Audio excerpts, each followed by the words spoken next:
हिमाचल प्रदेश अपने पैरों पर खड़ा है, पर घुटनों में दर्द है ऐसा प्रतीत हो रहा है। और घुटनों में दर्द होना किसी को भी लंगड़ा नहीं बना देता। दर्द है तो दवा भी होगी, और जो हिमाचल के साथ हुआ उसकी वजह भी होगी। आखिर क्यों आर्थिक संकट जैसा शब्द हिमाचल के आसपास घूम रहा है? ये घूम ही रहा है या घुमाया जा रहा है? इन सब बातों पर हम एक एक करके बातचीत करेंगे। सबसे पहले, प्रदेश में आर्थिक संकट भले ही है, पर हिमाचल भूखा नंगा नहीं है जिस तरह से नेशनल मीडिया में इसे बताया गया। ये हमें समझना होगा। और ताली कभी भी एक हाथ से नहीं बजती, ये भी सबको पता है। कभी आपदा ने रुलाया, कभी जो सरकार के वायदे हैं, फ्रीबीज है, इन्होंने सताया, तो कभी कभी केंद्र ने भी बीच बीच में ठेंगा दिखाया। ये सब कुछ हिमाचल की खराब आर्थिकी का कारण है। सही मायनों में यदि देखा जाए तो केंद्र और प्रदेश सरकार की नाराजगी का सबसे बड़ा कारण ओपीएस रहा है, यानी कि ओल्ड पेंशन स्कीम। जैसे ही हिमाचल में ये स्कीम लागू हुई, बहुत से दरवाजे बंद हो गए। आपको पता होगा, मालूम होगा कि भारतीय जनता पार्टी शासित जो प्रदेश है वहां पर ओपीएस नहीं है, और भाजपा कहीं ना कहीं इस फेवर में दिखती भी नजर नहीं आती है। लेकिन कांग्रेस ने कर्मचारियों को ओपीएस देने का वायदा किया, और जब इस वायदे को पूरा किया गया तो उसका खामियाजा भी सही तौर पर भुगतना पड़ा। सबसे पहले न्यू पेंशन स्कीम हटाकर ओपीएस करने पर हिमाचल को जो हर साल मैचिंग ग्रांट केंद्र सरकार की तरफ से मिलती थी वो बंद कर दी गई। प्रदेश को मिलने वाला आरडीजी यानी रेवेन्यू डेफिसिट ग्रांट वो कम कर दिया गया। आंकड़ों की बात करें तो 14वें वित्त आयोग में हिमाचल को आरडीजी में 40,624 करोड़ रुपए मिलते थे, जो 15वें वित्त आयोग में बढ़ने के बजाय घटकर 37,199 करोड़ ही रह जाएंगे। वर्ष 2021-22 में आरडीजी के तहत हिमाचल को केंद्र से 10,249 करोड़ मिले थे, जो कि अगले वित्त वर्ष 2025-26 तक 3,257 करोड़ ही रह जाएंगे।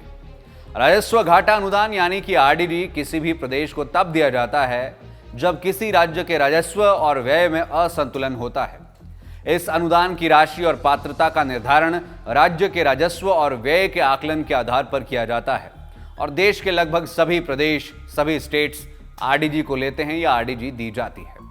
प्रदेश सरकार का कहना है कि केंद्र सरकार ने जीएसटी की प्रतिपूर्ति राशि भी जून 2022 में बंद कर दी, जो जीएसटी लागू होने के बाद से हर साल 3,000 करोड़ रुपए से ज्यादा मिल रही थी। यानी कि यहां पर सरकार को 3,000 करोड़ का सीधा सीधा नुकसान है। लेकिन इसमें यह भी समझना होगा कि ये पहले से ही डिसाइडेड था कि ये इतने साल तक ही मिलेगी। यह भी पाया गया है कि पूर्व सरकार के कार्यकाल में हिमाचल को सकल घरेलू उत्पाद यानी जीडीपी का 5% तक का लोन लेने की छूट थी, जो अब घटाकर 3.5% कर दी गई है। यानी कि उधार लेने से पहले भी प्रदेश सरकार को 100 बार सोचना पड़ेगा। लेकिन विपक्ष का आरोप है कि हिमाचल की सरकार ने 1 साल में ही इतना कर्ज ले लिया है कि 5 साल में बात 60,000 करोड़ से ऊपर चली जाएगी, सिर्फ इस टेन्योर की। खैर, इतना ही नहीं, प्रदेश सरकार का आरोप है कि केंद्र ने हिमाचल में भाजपा के सत्ता परिवर्तन के बाद से राज्य सरकार के कर्ज लेने की सीमा भी घटा दी है। ऐसे में हिमाचल को लगभग 14,500 करोड़ रुपए सालाना लोन लेने की छूट की जगह अब केवल 9,000 करोड़ के लोन की ही छूट मिल रही है। ये सब कुछ तब तक ठीक था जब तक हिमाचल में आपदा नहीं आई थी। लेकिन पिछले साल की प्राकृतिक आपदा हिमाचल को इतने गहरे जख्म दे गई कि केंद्र सरकार की तरफ से मिले छोटे छोटे घाव चुभने लगे हैं।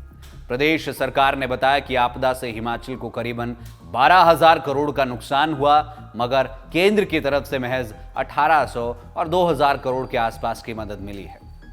खैर, इस बार केंद्रीय बजट में हिमाचल का जिक्र तो जरूर हुआ है। अब उम्मीद यह है कि केंद्र सरकार मदद करेगी, और देखना यह होगा कि हिमाचल प्रदेश में जो आपदा आई, तबाही हुई, उसके बदले हिमाचल को कितना पैसा मिलता है। यहां यह भी समझना होगा कि प्रदेश सरकार ने वित्तीय संकट से उभरने के लिए कई तरह के प्रयास किए, लेकिन चुनावी वादे इस रास्ते में रोड़ा जरूर बने। बड़े बड़े वायदे किए गए, बहुत सारी चीजें सामने आई, लेकिन अभी तक यदि हम बात करें तो कुछ चीजों पर अमल किया गया है, कुछ पर अमल करना बाकी है। लेकिन जिस तरह की आर्थिक स्थिति इस समय प्रदेश में बनी हुई है, आगे थोड़ा धुंधला ही दिखता हुआ नजर आता है। खैर, सीएम सुक्खू का कहना है कि यह आर्थिक संकट कोई ऐसा संकट नहीं है। उनका कहना है कि कुछ अच्छा होने से पहले इस तरह के बदलाव आना लाजमी है, जो कि एक अच्छा साइन है, एक पॉजिटिविटी प्रदेश के मुख्यमंत्री के द्वारा दिखाई गई है। और उनका कहना है कि प्रदेश जल्द ही आत्मनिर्भर होगा।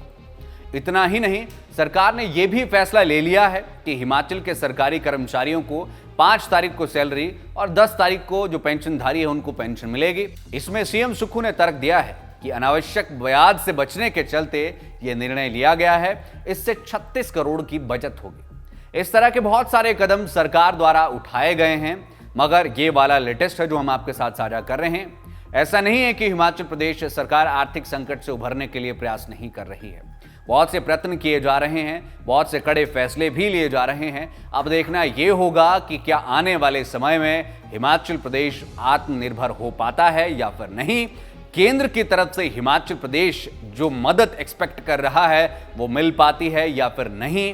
किस तरह की स्थिति होगी, क्या कुछ पूरी चीजें होंगी, ये तो आने वाला समय बताएगा। लेकिन अभी तक की क्या यथास्थिति है फाइनेंशियल स्टेटस को लेकर के, वो हमने आपके साथ साझा करी। इस पर आपका क्या टेक है, जरूर कमेंट के माध्यम से बताएं। यदि आप हमें YouTube पर देख रहे हैं तो सब्सक्राइब करना मत भूलिएगा।